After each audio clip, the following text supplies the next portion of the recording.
님의 앞으로 우리를 이끌어 주시고 그 보혈의 공로로 말미암아 우리를 구원해 주신 하나님의 이름을 높이는 예배로 나오신 우리 성도님들을 진심으로 환영하고 축복합니다.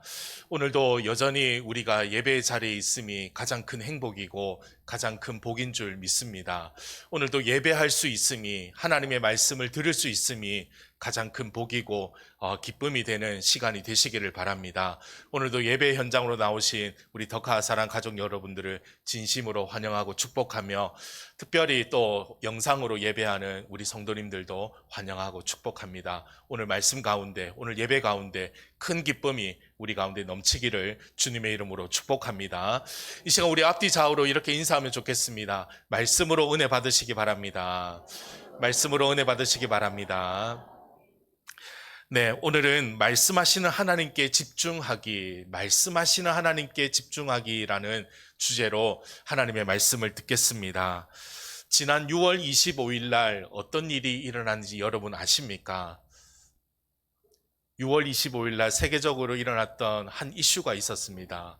그것은 바로 우리나라로 보면 6.25 전쟁이 일어난 지 수십 년이 지난 때였지만, 지난 6월 25일에는 지구 건너편에 있는 베네수엘라에 7.5 그리고 7.2의 강진이 발생했던 때였습니다. 이로 인해서 어제 뉴스에 보니까 지금까지 사망자가 4,000명이 넘었고, 그리고 부상자와 그리고 어린아이들, 그 주로 연약한 아이들이 팔이 절단이 되고 다리를 절단할 수밖에 없는 그런 상황까지 있는 부상자들이 약 2만 명이 넘었다라고 합니다. 그래서 지난 6월 달과 그리고 이번 7월 달 지금까지 우리나라 주변에 있는 일본은 지진이 많잖아요. 일본의 5.0 이상, 이 5.0이라고 하는 리터 규모라고 하는 것인데, 건물이 흔들리고 그리고 건물이 내릴 수 있는 그 규모의 지진이, 5.0의 지진이 6월 한 달과 그리고 7월 지금까지 몇 번의 지진이 있었는가 확인을 해보니까 무려 9번이나 지진이 일어났다고 합니다.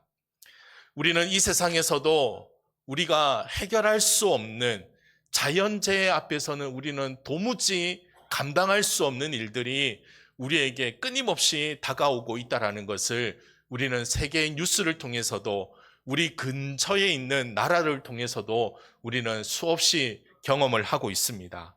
자연재해뿐일까요? 사람의 생명까지도 불가능의 범위 속에서 도전하려고 하는 이 노력은 그래서 끊임없이 시도되고 있다는 것입니다. 끊임없이 사람들은 자연 환경이나 어떤 문제 속에서 벗어나려고 하는 이런 자발적인 반사적인 행위가 나타나게 됩니다. 그래서 꿈으로만 생각했던 인간이 우주를 여행하기도 하고, 토끼가 방아를 찧고 있는 그 달에 가보기도 하는 일들이 이제는 현실이 되었고, 이미 오래전부터 이 일은 시도가 되고 있습니다. 마라톤 경기에서는 케냐의 캡초게라고 하는 이 선수가 지금까지 2시간 이내로 1시간대로 진입하지 못했던 인간의 한계라고 하는 그 2시간대의 그 장벽을 깨고 1시간 59분대의 그 신기록을 경신을 했고요. 지금도 계속해서 1시간대의 그 신기록들은 계속해서 경신이 되어져 가고 있습니다. 또 애니메이션 영화나 만화 영화에서 보면 어떤 특별한 파이프 속에서 초고속의 그런 어떤 열차를 타고 이동하는 장면이 등장을 하고 있는데요.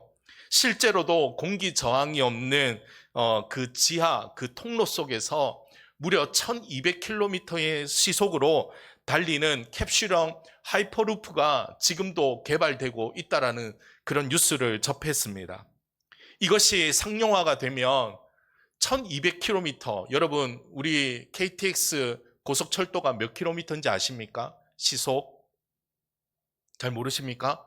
300km입니다. 300km로 주행을 합니다. 그래서 서울에서 울산까지 2시간 20분, 2시간 30분이면 도착을 하게 되죠. 여러분, 우리가 항공기를 타면, 비행기를 타면 비행기 속도가 얼마 정도 되는지 아십니까? 모르세요? 시속 900km입니다.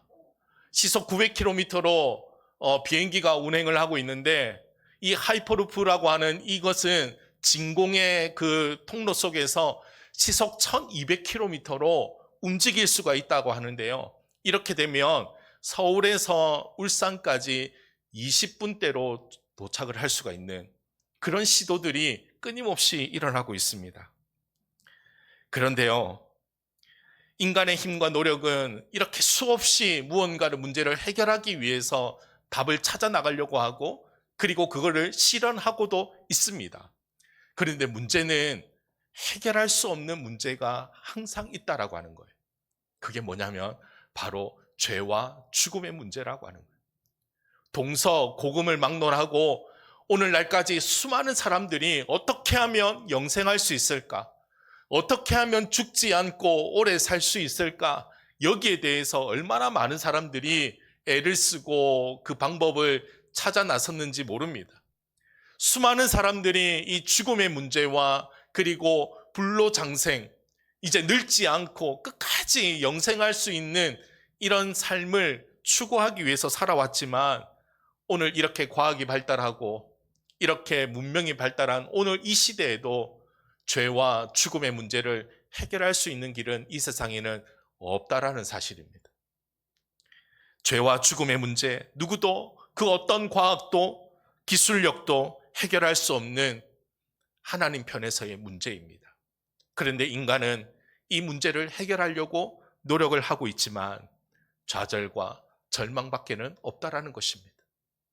오늘도 우리는 장래가 있으면, 또 여러 가지 어려운 문제 앞에, 우리는 죄의 문제 앞에 설 때에는 우리는 전적 무능력한 존재가 아닙니까? 죄를 해결할 수 있는 어떠한 방법을 여러분 가지고 계십니까? 이론이라도 여러분 제시할 수 있습니까? 이론조차도 없습니다. 그러나 우리는 끊임없이 이 문제에 대해서는 우리가 할 수 있다, 뭔가를 할 수 있다라고 하는 그런 생각으로 끊임없이 하나님의 창조의 영역에 사람은 도전을 내밀고 있다는 것입니다. 오늘 우리에게도 도무지 해결할 수 없는 이런 문제와 상황에서 우리는 무엇이 문제가 되냐면 우리의 믿음이 문제가 되는 것입니다. 우리의 믿음이 흔들리게 됩니다. 굳이 교회를 가야 되냐? 굳이 예배를 드려야 되나? 굳이 기도를 해야 되나? 과연 기도만이 정답인가? 과연 예배만이 정답인가? 그렇게 우리는 믿음이 흔들릴 때가 있습니다. 그래서 순종이 안 될 때가 얼마나 많습니까? 그렇다면 이 문제를 해결하기 위해서 우리는 하나님께 집중을 해야 되는데, 오늘 말씀대로 말씀하시는 하나님께 집중하기 위해서 우리가 해야 될 일이 무엇일까요? 오늘 말씀 속에서 그 정답을 찾고 오늘도 말씀하신 하나님께 집중하여 하나님의 뜻을 우리의 삶 가운데 이루어 가시는 우리 모든 성도님들이 되시기를 주님의 이름으로 축복합니다. 먼저 첫 번째로, 문제 앞에서 말씀하시는 하나님께 집중해야 합니다. 문제 앞에서도 말씀하시는 하나님께 우리는 집중해야 합니다. 오늘 본문에 보면 우리가 잘 알고 있는 그런 내용의 이야기가 아니겠습니까? 저도 이 본문을 통해서 새벽에도 몇 번을 설교를 했고, 그리고 이 본문은 항상 알고 있는 이야기 줄거리 중에 하나입니다. 그런데 인간의 힘으로는 도무지 해결할 수 없는 그 문제 앞에 이스라엘 백성들이 서 있다는 것입니다. 무엇입니까? 바로 가나안 땅으로 들어가야 될 그 진입 앞에 가장 강력하고 견고한 전략적 요충지에 세워진 바로 이 여리고 성이라는 것입니다. 여호수아 6장 1절에 보면 이스라엘 자손들로 말미암아 여리고는 굳게 닫혔고 출입하는 자가 없더라라고 말씀하고 있습니다. 이제 이스라엘 백성들이 요단강을 건너는 장면을 여리고 정탐꾼들이 보지 않았을까요? 이제 그들이 여리고성을 점령하기 위해서 요단강을 건넜다라고 하는 것은 이제 전쟁 준비 태세를 해야 된다라고 하는 것이 이 여리고성 안에 있는 사람들이 느꼈던 두려움이었습니다.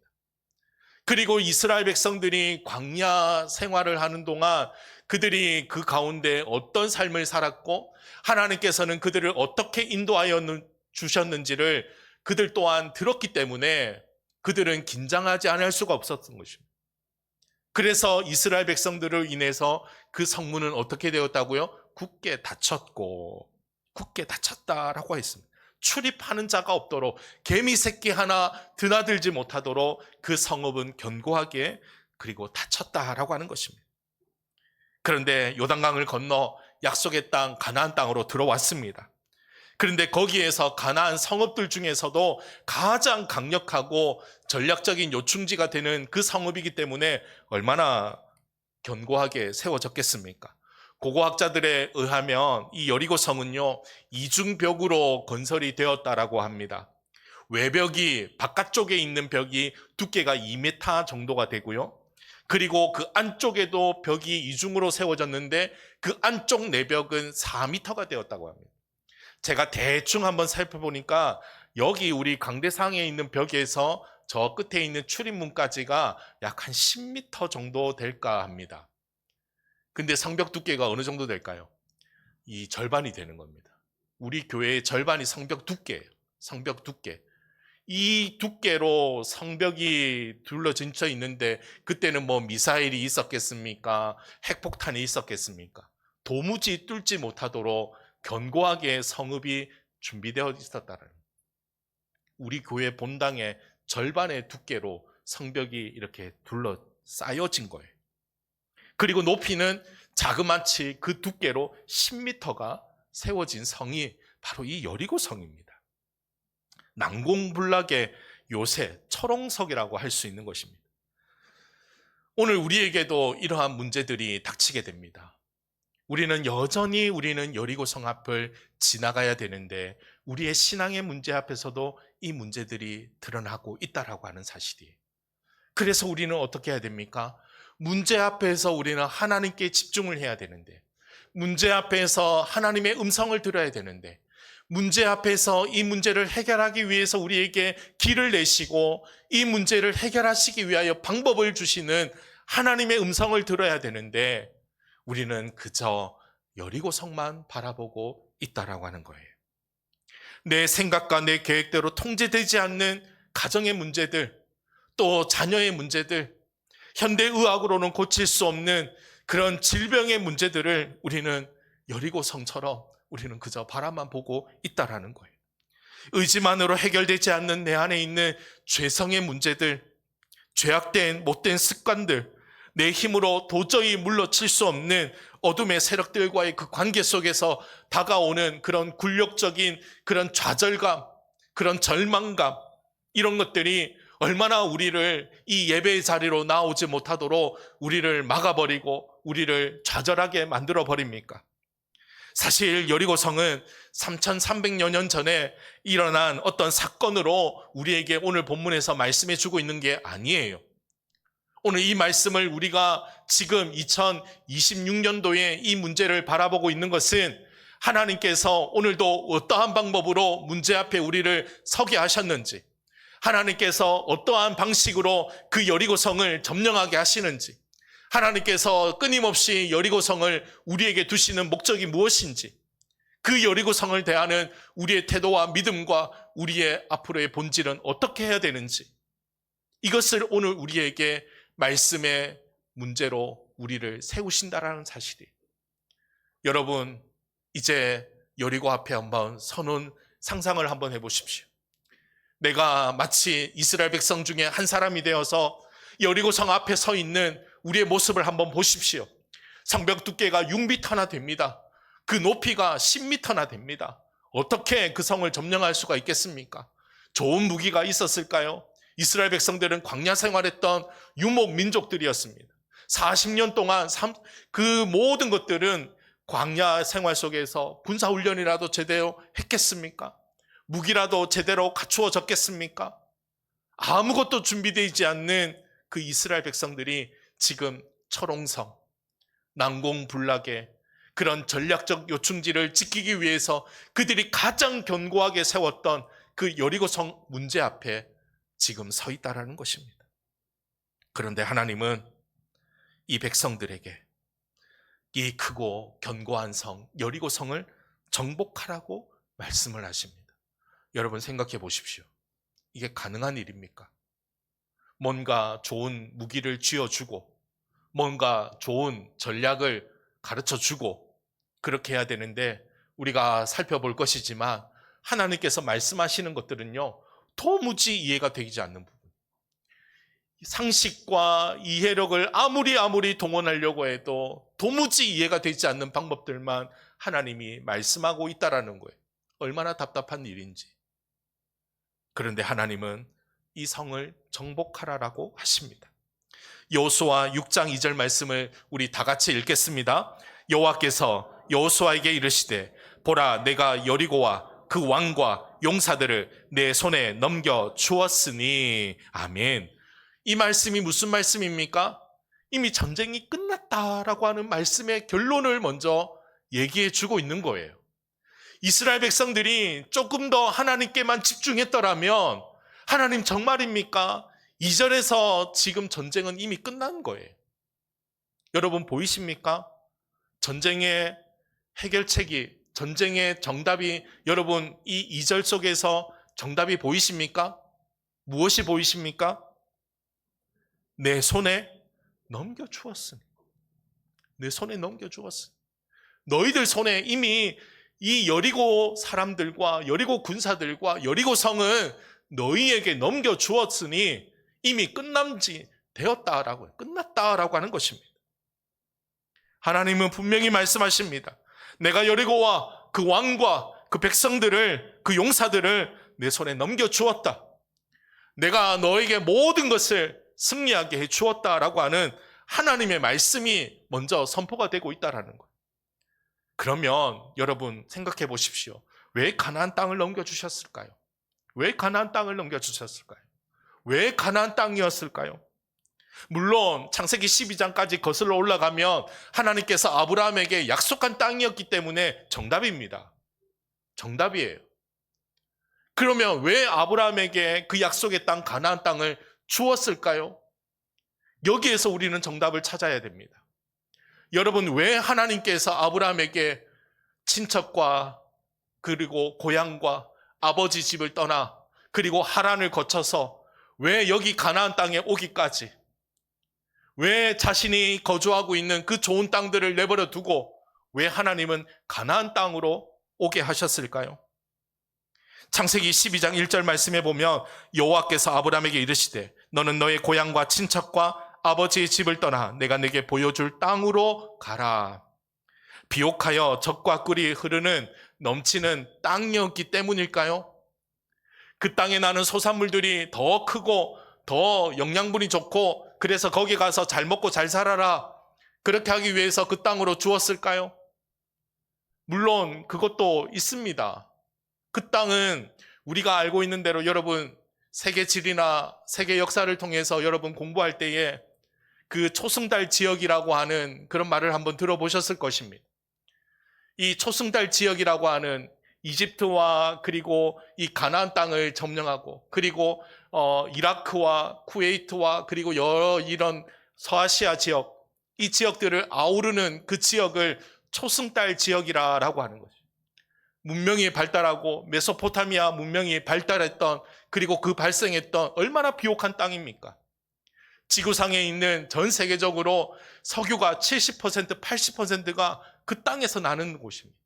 그만큼 땅이 비옥하고 땅이 기름진 땅이에요. 뭘 해도 잘 되는 땅, 그 땅이었기 때문일까요? 단지 그 땅에 가면 너희들의 소산이 많아지게 되고 너희들이 가질 것들이 많아지게 되니까 그 땅으로 가라, 내가 그 땅 줄게. 아니에요. 아닙니다.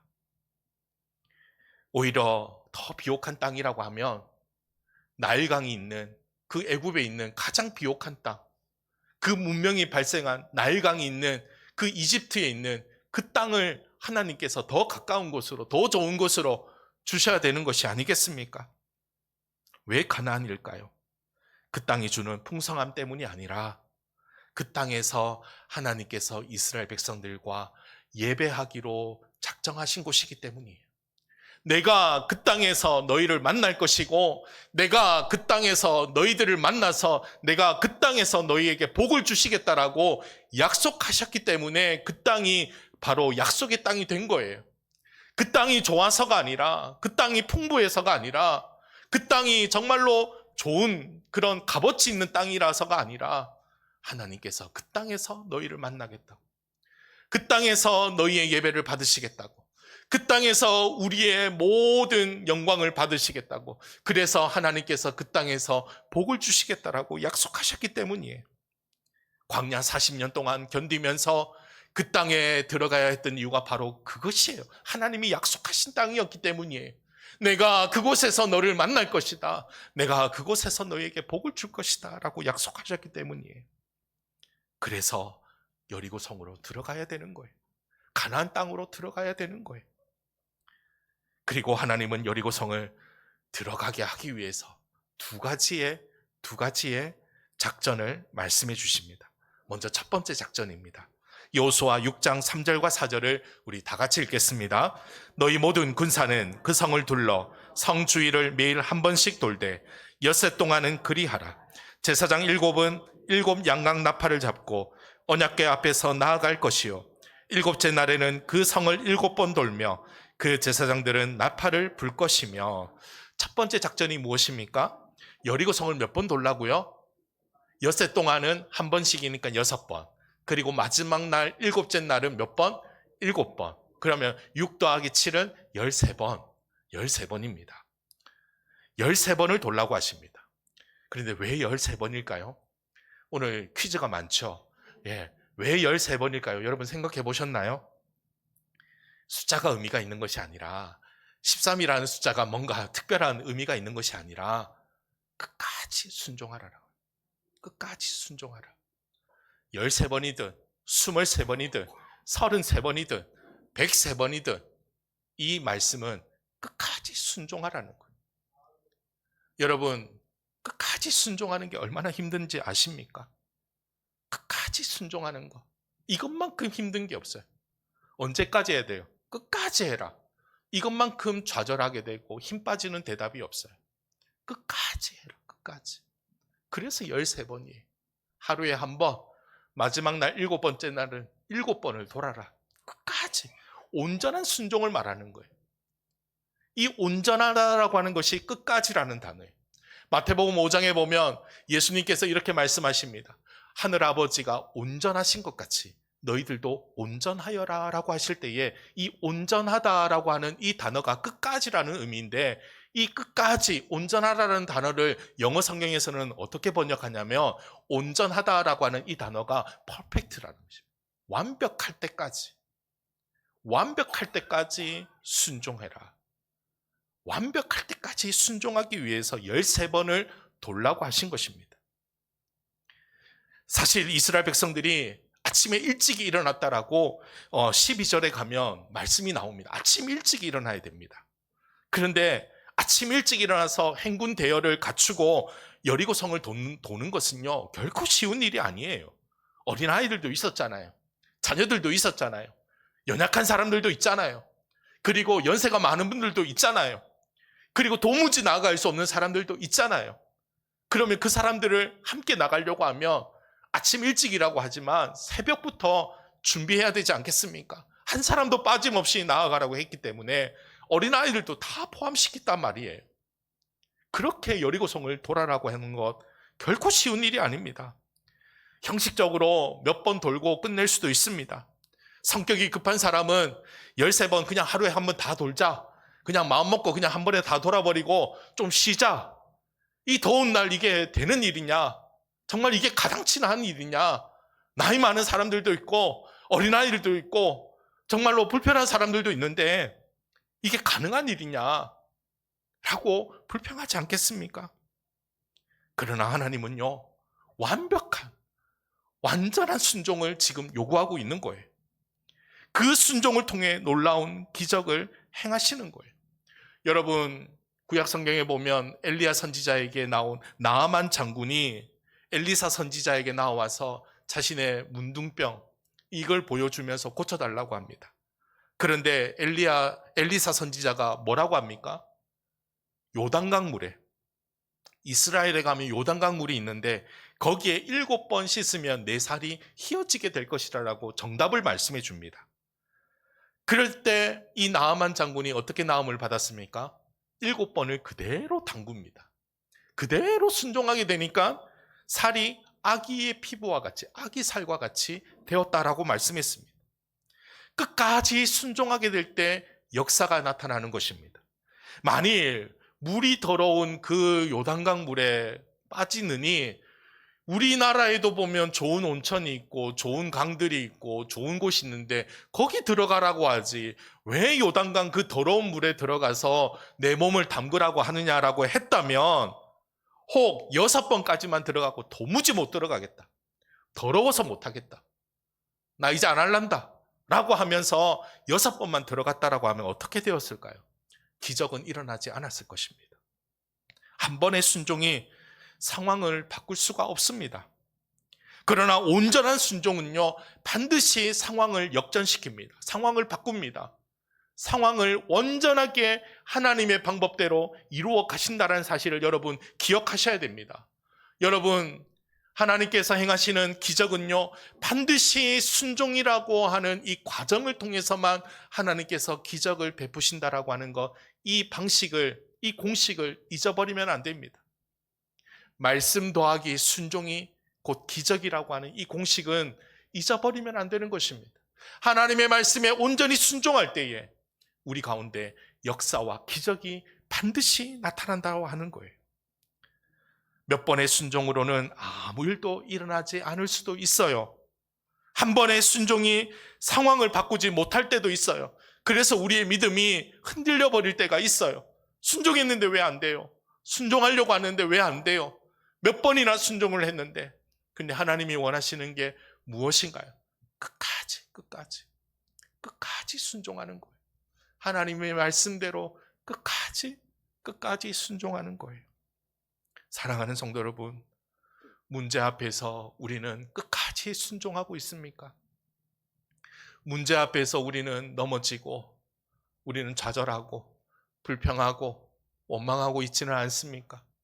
오늘 우리 장로님 기도에도 몇 번이나 나오지 않았습니까? 이스라엘 백성들이 끊임없이 우리가 죄악 가운데 불평하고 원망하고, 그럼에도 다시 회복되며 또 끊임없이 불평하고 원망하는 이스라엘 백성들의 모습이 오늘 우리의 삶 가운데 나타나고 있지 않습니까? 은혜 받으면 좀 더 충성했다가 은혜가 사라지고만이 모든 게 다 귀찮게 되는 거예요. 예배도 귀찮게 되고 신앙생활도 귀찮게 되고, 그래서 주일 성수가 잘 안 되는 거예요. 주일 성수를 하려고 해도 내 마음이 힘드니까 해보려고 해도 안 되는 건 그냥 포기해버리고 마는 것이 아닐까요? 여러분, 문제가 있을 때 우리 할 일은 무엇일까요? 문제 앞에서도 우리는 말씀하시는 하나님께 우리는 집중해야 합니다. 하나님께 집중하는 것, 말씀에 끝까지 순종하는 것, 끝까지 순종이 기적을 이룬다라는 거 여러분 잊지 마시기를 바랍니다. 두 번째로, 말씀하시는 하나님께 집중해야 합니다. 왜 하나님은 13번을 돌라고 하셨을까요?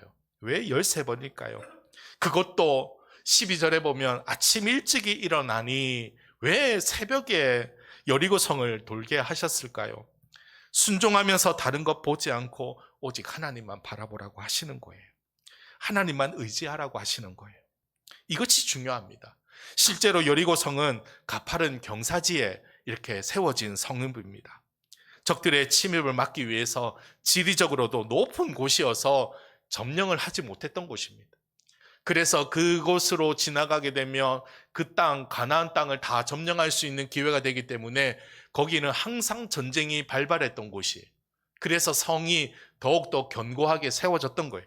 그런데 지금까지 여리고성은 한 번도 점령이 되지 않은 그런 난공불락의 성읍이었습니다. 또한 성 안에는 20만 명의 군사들이 있었다라고 말씀하고 있습니다. 상황만 보면 성을 무너뜨리거나 접근하는 것조차도 불가능한 것입니다. 이스라엘 백성은 실제로 여리고성을 13번 돌면서 자신들이 가진 힘과 능력으로는 이 성을 도무지 무너뜨릴 수 없다라는 결론을 내리지 않았을까요? 여러분, 이스라엘 백성들이 13바퀴를 돌면서 무슨 생각을 했을까요? 이거는 도저히 안 되겠다. 가까이에서 보니까 이거는 도무지 안 되겠다. 빨리 우리 접자.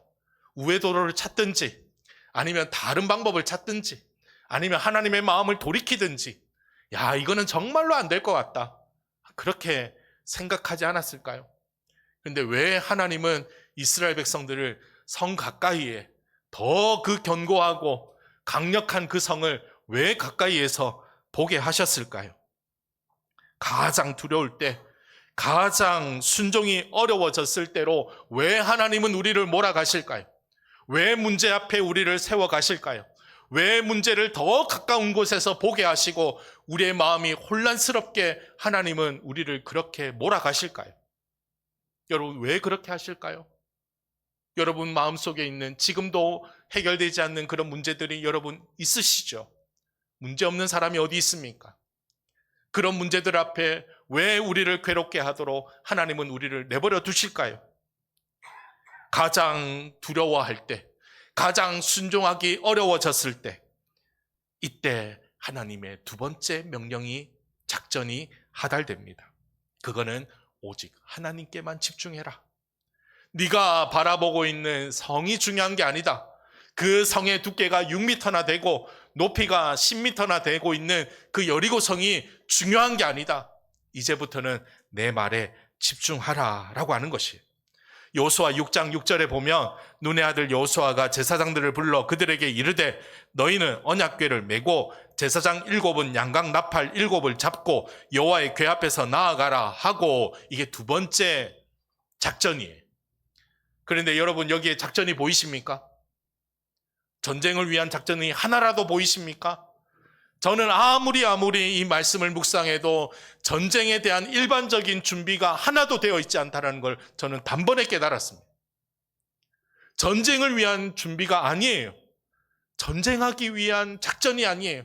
그것도 6m나 되는 그 성벽을 어떻게 무너뜨릴지, 그 성 안에 있는 20만 명의 군사들을 어떻게 진압을 할지에 대한 작전이 하나도 나와 있지 않아요.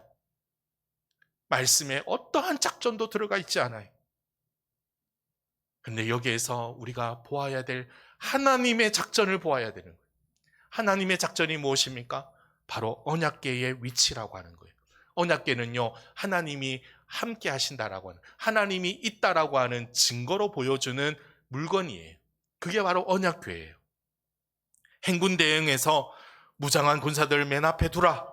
그 뒤에는 나팔 든 제사장들이 이어 따르고 그 뒤에는 언약궤와 백성들이 따르는 것으로 그렇게 균형을 잡아라 라고 합니다. 제일 중요한 위치가 뭐예요? 언약궤의 위치예요. 성경에서 언약궤를 보게 되면 항상 맨 앞에 있거나 그리고 가운데에 있었습니다. 이스라엘 백성들이 광야에서 행진할 때, 그리고 요단강을 건널 때 언약궤가 어디에 있었습니까? 맨 앞에 있었습니다. 그리고 여리고성을 점령할 때는 언약궤가 맨 앞에 있는 게 아니라 가운데 위치하게 되었습니다. 이것이 무엇을 의미할까요? 우리 가운데 하나님이 함께하고 계신다.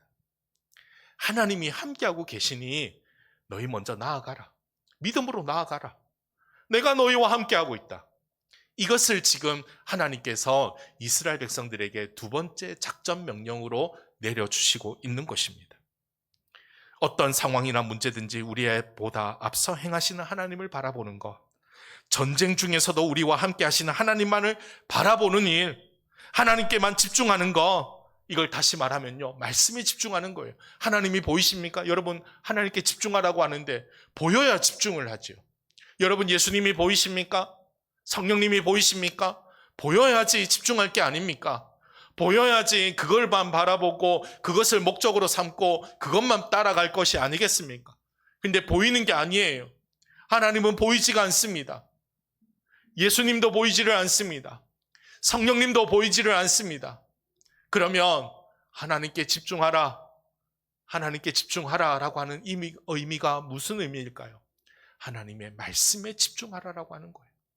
말씀이신 하나님, 말씀으로 오신 예수님, 오늘도 말씀으로 우리에게 일러주시고 가르쳐주시고 깨닫게 하시는 성령님, 말씀에 집중하는 것이 바로 하나님께 집중하는 거예요. 그리고 그 하나님께 집중하니 하나님께서 이스라엘 백성들에게 명령하십니다. 여호수아 6장 10절 말씀을 우리 다 같이 읽겠습니다. 여호수아가 백성에게 명령하여 이르되 너희는 외치지 말며 너희 음성을 들리게 하지 말며 너희 입에서 아무 말도 내지 말라. 제가 부교육자로 이전 교회에서 사역을 할 때에 교육자실 분위기가 굉장히 좋았습니다. 너무나도 자유분방하고 그리고 뭐 여러 가지로 자유롭게 행할 수 있었는데 갑자기 명령이 떨어졌습니다. 교육자실에 책상이 하나 들어온다라는 거예요. 누구의 책상일까요? 누구의 책상일까요? 부교육자실에 책상이 하나 들어온다는데 누구의 책상일까요? 담임 목사님의 책상이 들어온다라는 거예요. 그때부터 교육자실이 굳어지기 시작하는 거예요. 옷을 똑바로 입기 시작하고 신발도 슬리퍼에서 구두로 바뀌게 되고 복장이 바뀌게 되는 거예요. 아무 말도 하질 않았습니다. 그전에는 조그만한 이런 소리들이 들렸지만 담임 목사님이 그 자리에 앉아 계시니까 아무 말도 하지 못하는 거예요. 우리 목사님이 중앙에 계신다.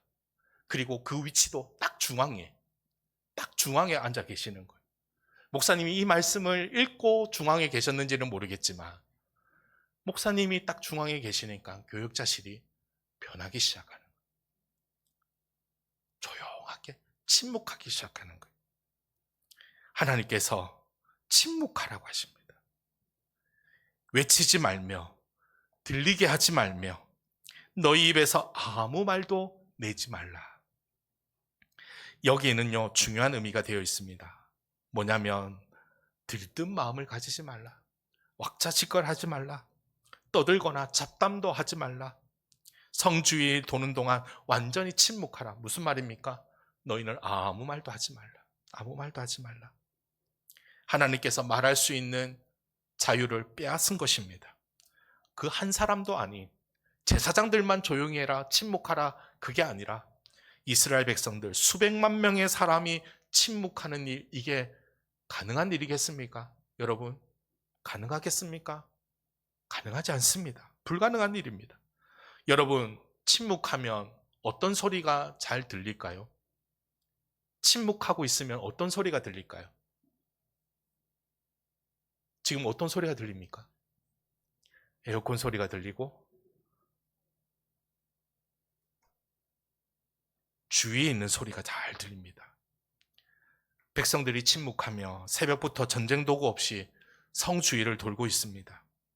그리고 아무런 행동을 하지 않고 자기 진영으로 돌아가고 있는 이 모습을 10m 높이에 있는 그 성 위에서 여리고 군사들이 쳐다보고 있습니다. 성경은 이들이 뭐라고 했는지 기록은 하고 있지 않지만 여러분 상식적으로 한번 생각해 보십시오. 얼마나 조롱했을까요? 한 바퀴 돌고 또 그 다음날 와서 한 바퀴 돌고 아무것도 하지 않고 또 그 다음날 한 바퀴 돌고 한 바퀴 돌고 한 바퀴 돌고 아무 말도 하지 않는 아무것도 하지 않는 이스라엘 백성들을 향해서 얼마나 조롱 섞인 말을 던졌을까요? 아무것도 하지 못하니 돌고 있네. 또 아무것도 하지 못하니 오늘도 한 바퀴 돌고 있네. 얼마나 심한 욕설을 퍼부었을까요?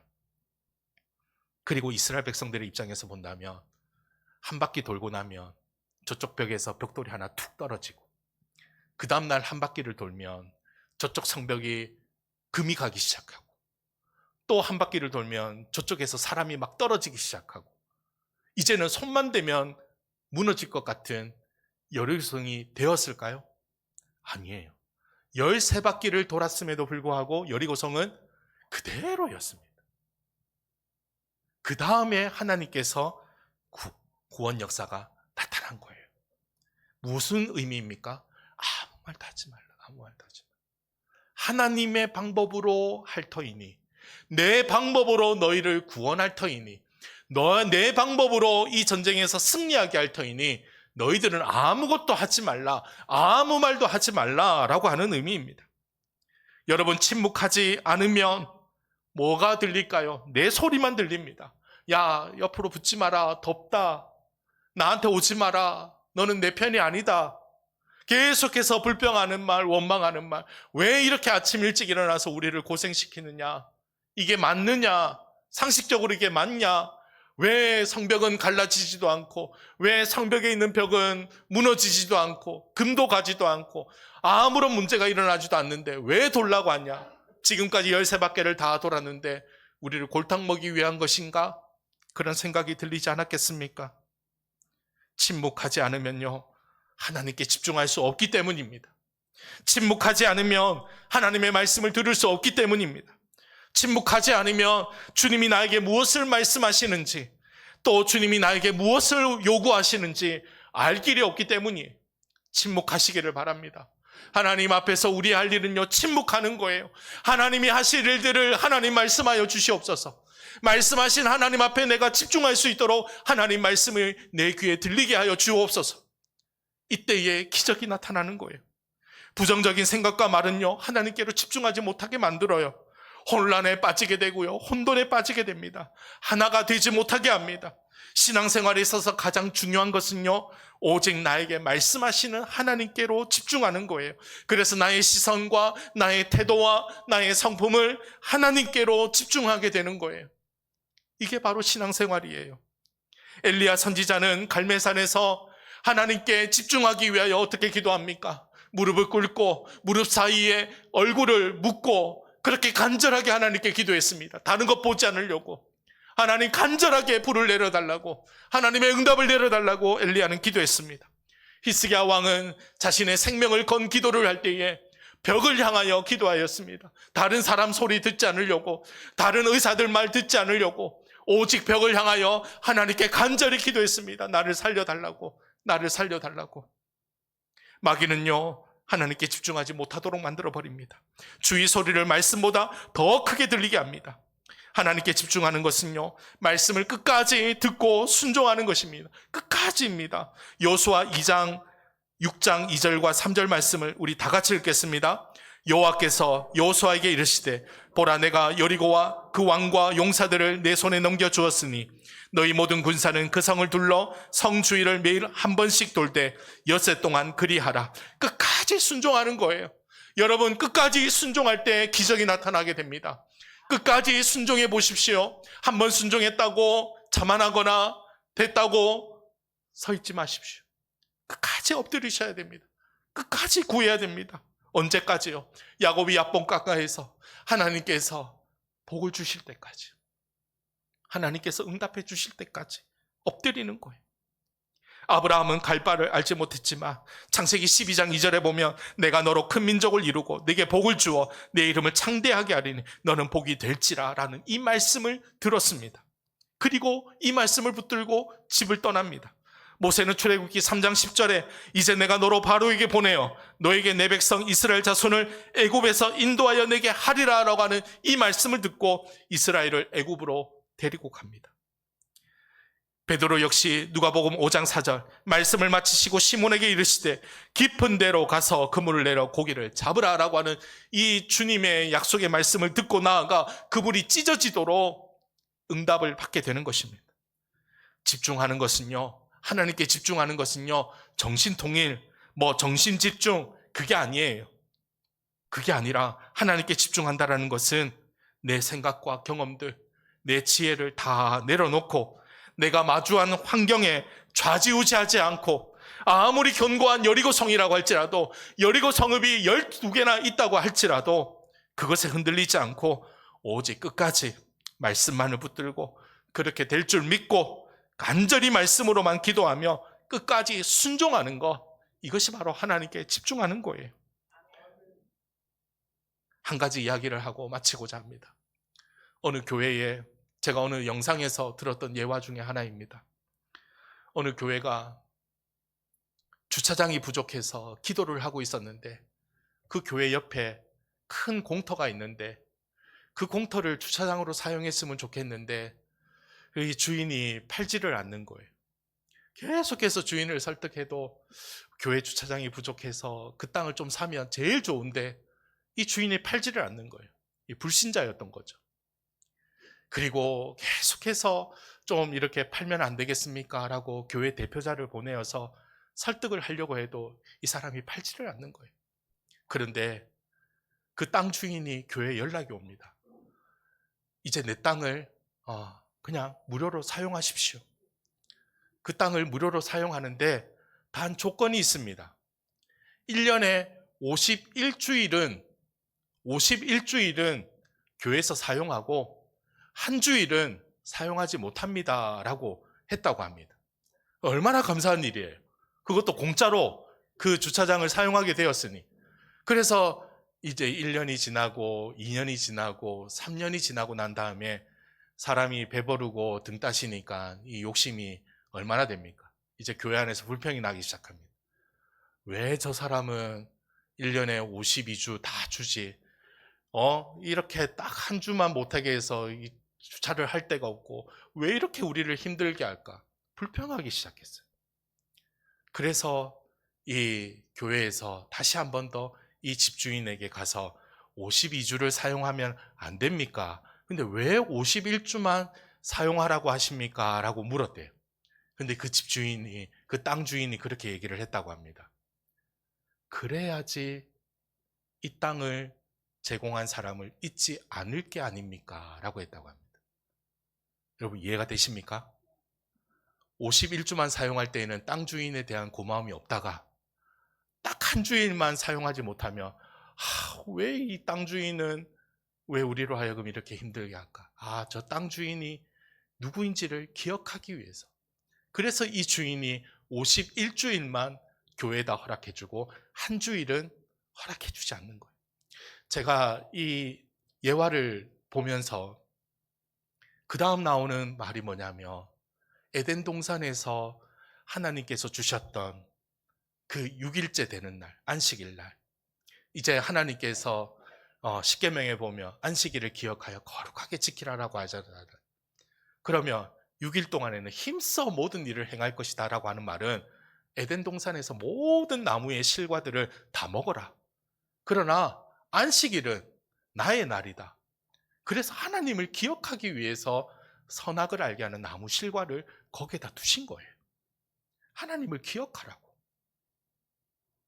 오늘 우리 삶 가운데 여리고성을 두신 게 자녀의 문제일 수 있고 재정적인 문제일 수가 있고 그리고 그 문제는 나의 질병의 문제일 수도 있고 풀리지 않는 사람과의 관계의 문제일 수도 있어요. 그런데 왜 하나님께서는 이 문제들을 왜 우리에게 해결해 주지 않을까요? 하나님을 기억하라고 해요. 하나님을 기억하라. 내가 가운데 있는 사도 바울에 있는 가시의 육체와도 같이, 육체의 가시와도 같이 우리에게 문제투성이를 안겨주신 것은 하나님이 우리와 함께하고 계신다는 것을 기억하라고, 그 문제와 그 고통 속에서 하나님만을 의지하라고, 하나님만을 바라보라고 여러분 우리의 삶 가운데 고난을 주셨다는 사실 잊지 마시기를 바랍니다. 사랑하는 우리 덕하 하사랑 가족 여러분들, 우리 앞에 여리고성이 있습니다. 왜 여리고성을 두셨을까요? 하나님을 기억하라고, 하나님이 우리 가운데 계신다는 것을 기억하라고. 그리고 13바퀴를 돌고 이스라엘 백성들이 하나님이 하신 말씀대로 정말로 어이가 없어요. 고함을 치고 환호를 치고 제사장들이 7 양각나팔을 부니까 그 여리고성이 그 단단하고 튼튼한 성벽 두께만 6m, 성벽의 높이가 10m가 되는 그 성벽이 하루아침에 무너져 버려요. 성벽이 바깥쪽으로 무너져 내린 것이 아니라 고고학자들이 살펴보니 성벽이 안쪽으로 무너져 내려서 그 안에 있는 사람들이 다 죽게 되도록 하나님께서 그렇게 역사하셨다는 거예요. 사랑하는 성도 여러분, 이 일을 통해서 우리에게 말씀하시는 바가 무엇입니까? 내가 처한 상황이 아무리 크다고 할지라도, 여리고 성과 같은 견고한 문제가 있다 할지라도 그 상황보다 더욱 크신 분이 있습니다. 그 여리고 성보다 더 크신 분이 계십니다.